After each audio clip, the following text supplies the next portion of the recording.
Kolkata fort উইলিয়ামে পালন হলো বিজয় দিবস। অনুষ্ঠানে এলে 8 জন মুক্তিযোদ্ধা। কলকাতা ফোর্ট উইলিয়ামে বিজয় দিবসের অনুষ্ঠান উপলক্ষে কলকাতায় এলেন বাংলাদেশের 8 জন মুক্তিযোদ্ধা।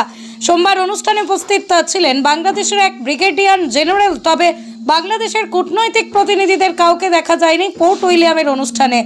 প্রত্যেক বছরই 16 ডিসেম্বর বিজয় দিবস পালন করা হয় ভারতীয় সেনার তরফে। মুক্তিযুদ্ধ শেষেই পাক সেনার আত্মসমর্পণের দিনটিতে নানা অনুষ্ঠানে আয়োজন করা হয় ফোর্ট উইলিয়ামে। সেখানে বাংলাদেশের কূটনৈতিক আধিকারিক, সেনাকর্তা থেকে শুরু করে মুক্তিযোদ্ধাদের সকলকে আমন্ত্রণ জানানো হয়। কিন্তু আওয়ামী লীগ সরকারের পতনের পর যেভাবে সংখ্যালঘু নির্যাতন চলছে, ঢাকা নয়াদিল্লি দ্বিপাক্ষিক সম্পর্কেও প্রভাব পড়েছে।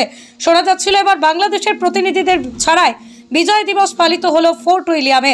উল্লেখ্য, প্রত্যেক বছরই ফোর্ট উইলিয়ামে বিজয় দিবসের অনুষ্ঠানে বাংলাদেশের মুক্তিযোদ্ধাদের আমন্ত্রণ জানানো হয়। সে দেশের সেনাকর্তারাও সপরিবারে কলকাতায় এসে যোগ দেন বিজয় দিবসের অনুষ্ঠানে। তারপরেই কলকাতায় ঘুরতে তাদের জন্য বিশেষ ট্যুরের ব্যবস্থাও করা হয়। এবারেই মুক্তিযোদ্ধারা এলেও অন্যবারের মতোই ব্যবস্থাপনা থাকবে কিনা তা জানা যায়নি।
এগুলো সব বাংলাদেশ চ্যানেল স্যার, একটু আচ্ছা নিশ্চয়ই সব করে দেবো, সব করবো।